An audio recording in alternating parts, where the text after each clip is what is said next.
HOA demolished my fishing cabin for unpaid fees, so I bought the lake, kicked them out, and banned everyone who tried to stop me.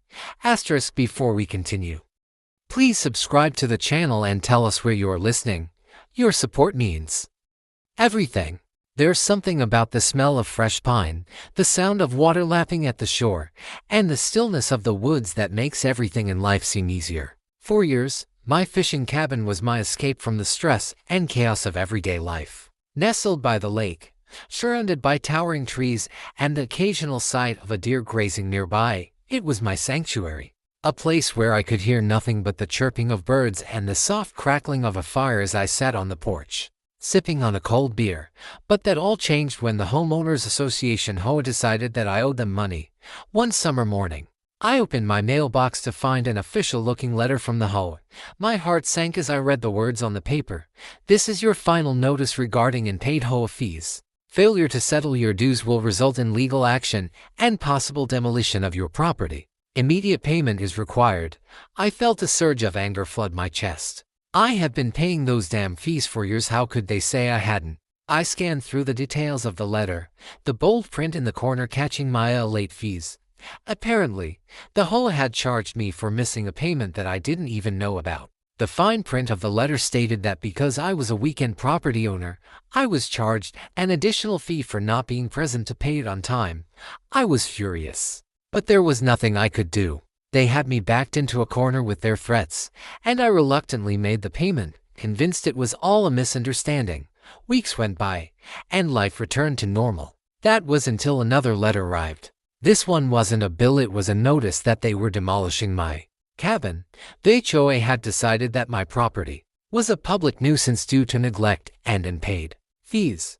The letter was full of legal jargon, claiming I had violated numerous community rules that I hadn't been made aware of. They had done this to other properties before, but I never thought it would happen to me. They had set a date for the demolition. I couldn't believe it. My peaceful retreat, my place to unwind after a long work week, was being taken away by faceless bureaucrats. I tried to reason with them, but the HOA was relentless. They were more focused on their rules and money than understanding the situation. I spent days looking through old emails, receipts, and documents, trying to prove that I had paid the fees on time and that the claims they were making were false.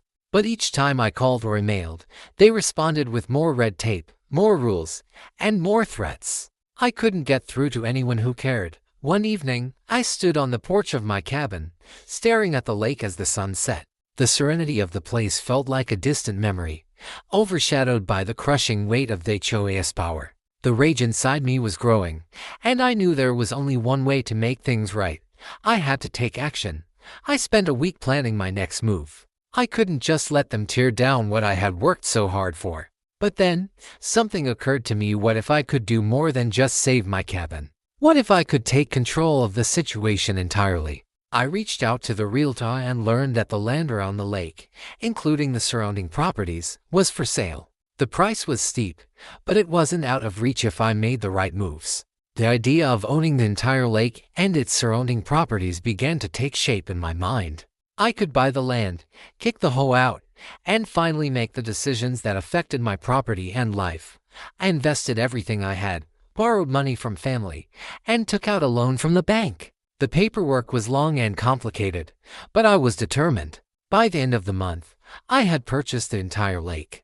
Every single property on it, the shorelines, the trees, the wildlife, it was all mine.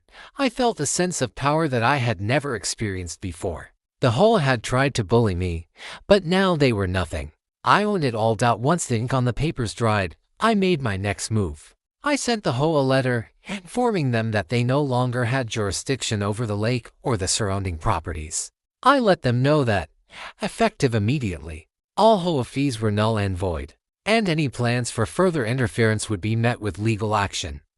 The look on the faces of the HOA members when they received the letter, when they realized that the very thing they had used to control me, to tear down my cabin, was now powerless, was priceless. I thought I was done after that. But then I realized there was more I could do.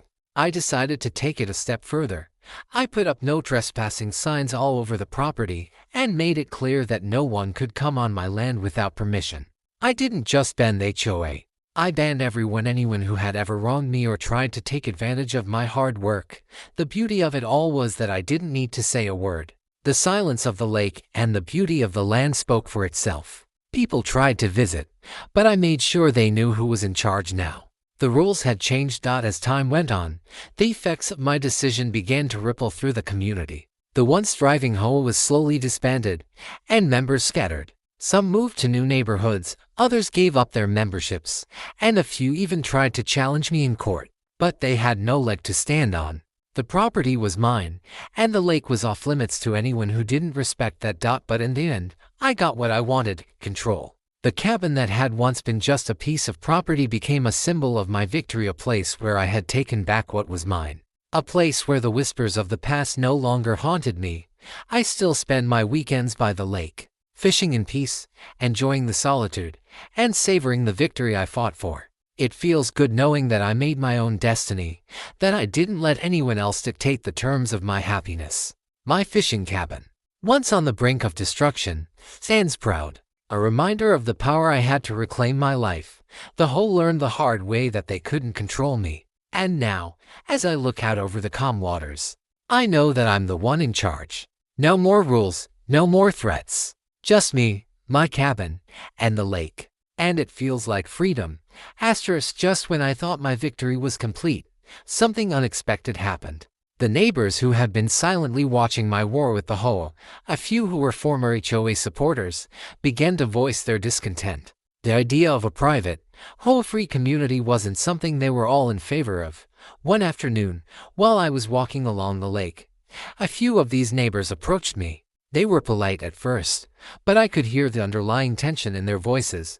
"I don't think you understand the kind of community we had here," one of them said, his tone cautious but firm. "We all shared responsibilities. It wasn't perfect, but it was a system that worked." I couldn't help but laugh. "I'm not here to be part of your system," I replied. "Your community was built on rules and power that weren't fair. I'm creating something better here. A place where we all respect the land and one another, without the burden of HOA control." The conversation turned tense, but I stood my ground. They seemed to be upset that the power dynamic had shifted. It wasn't just the HOA they were upset with, it was the idea of losing control. I realized that my actions, while empowering for me, had inadvertently shaken up the entire structure of their lives. The resistance grew as I settled more comfortably into my role as the owner of the entire lake. What had started as a few individuals questioning my decisions turned into something much larger: a division within the community. Some people were on my side, grateful that the oppressive HOA had been dismantled, while others felt alienated and abandoned by the sudden shift. The idea of living in an HOA-free zone was a concept that was foreign to them. They had grown accustomed to the structured environment, where everything from lawn care to property boundaries was strictly enforced. I didn't mind the divide. I knew that the future of this place rested on my shoulders now, and I was prepared to weather whatever storm came my way. The resistance would die down in time, especially once they realized the peace and freedom the lake offered without constant interference. But as the weeks went by, I started noticing more subtle tactics being used against me. Vandalism on my property became more frequent. Nothing major at first, just small things like broken windows, tire tracks on the lawn, and even some of the no trespassing signs being torn down. It was clear people were upset. I wasn't about to let this intimidation scare me. If they thought they could break me, they were gravely mistaken. I'd spent years building this life for myself. They weren't going to take it from me now. I decided to take action, not with violence or anger, but with something far more powerful: my knowledge and resources. I hired a security team to patrol the lake, making sure that no one would trespass without my permission. They were discreet but always present, and when the vandalism escalated, I didn't hesitate to involve the authorities. But I didn't stop there. I also worked with local law enforcement to ensure that anyone who attempted to harass me would face legal consequences. It wasn't just about defending my property, it was about making a statement. I wasn't going to let these people intimidate me into submission. As time passed, the divide within the community grew deeper. Those who had supported the HOA were now isolated, and those who supported me became more vocal. Town meetings, once full of collaboration, were now heated debates about the future of the lake and the surrounding area. I couldn't help but feel a bit of satisfaction as the group that once tried to control me fell apart. I had single-handedly broken their grip on the community, and with that came the realization that change was possible. People were beginning to see that it wasn't just about rules, it was about what was fair and just. Some of the old HOA members began to leave the area, selling their properties and moving on. The idea of a HOA-free lake was too much for them to handle. But the newcomers, the ones who saw the value of freedom and the possibility of living without constant regulations, began to thrive. I had given this community a chance to rediscover itself, and in doing so, I had created a haven for those who truly wanted peace and solitude. One afternoon, I had an unexpected visitor. It was an elderly man who had lived in the community for decades. He wasn't one of the HOA supporters, but he had stayed out of the conflict, preferring to live quietly by the water. We sat together on the porch of my cabin, overlooking the now still lake. "You know, I never thought I'd see the day when someone would stand up to them," he said softly. "They were always so powerful, so sure of themselves. But now, looking at this place, it's clear that you've brought it back to life. It's peaceful again." I nodded, a sense of quiet pride swelling inside me. "I didn't just want to save my cabin," I said. "I wanted to save the lake. This place is more than just land, it's about the memories, the moments we share with nature, the freedom we have here." He smiled. "You've done it. You've brought us back to something real." As the years went by, the community gradually began to heal. The people who had once resisted change now saw the beauty in it. The lake, once overshadowed by HOA rules, became a sanctuary once again. I continued to live by the lake, surrounded by the peace and freedom I had fought for. I had achieved something many thought impossible. I had not only reclaimed my cabin but had also freed the entire community from the shackles of the HOA. People from all over the region started visiting, drawn by the stories of a place where nature thrived and where the community respected the land without imposing rigid rules. The lake became a symbol of what could happen when one person dared to challenge the system and won. The HOA was long gone, and the people who once tried to tear me down were no longer a threat. Now, when I look out at the calm water, I know that I not only saved my cabin, I saved a piece of what I loved most about this world, the freedom to live as I choose. Years later, my grandchildren came to visit the lake for the first time. As they ran down the old path to the cabin, laughing and playing, I couldn't help but feel a deep sense of fulfillment. This place, once threatened, now stood strong, and it was theirs to enjoy for generations to come. I have built something lasting. Not just a cabin, but a legacy. A legacy that would outlast the HOA, outlast the resistance, and stand as a testament to the power of determination. The lake, the cabin, and the land were mine, and now, they would always be a part of my family. And as I watched my grandchildren fishing by the water, I knew that this place would forever be free. This extended version deepens the conflict, explores the emotional impact on the protagonist, and adds complexity to the community dynamics. It enhances the story's emotional depth and suspense while also giving the reader a satisfying sense of resolution. Let me know if you'd like to further expand on any section. As my grandchildren grew older, they began to appreciate the lake and the cabin in the same way I once had. The days spent fishing, swimming, and hiking around the land were filled with laughter and joy. My life, once shaken by the chaos of the HOA, had found its rhythm again. The peace I had fought for, the freedom I had reclaimed, became the legacy I passed down to the next generation.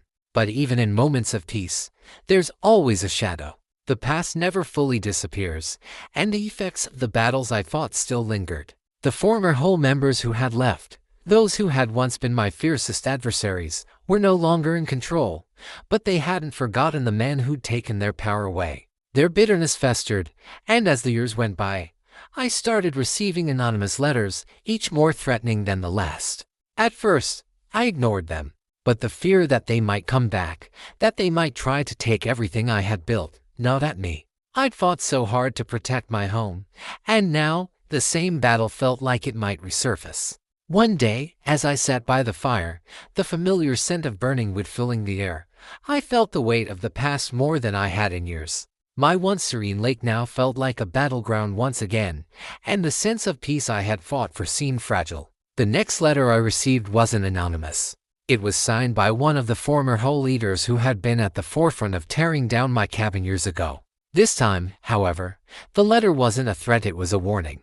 We've learned that you've grown comfortable in your so-called freedom, but nothing lasts forever. It's only a matter of time before we reclaim what's ours.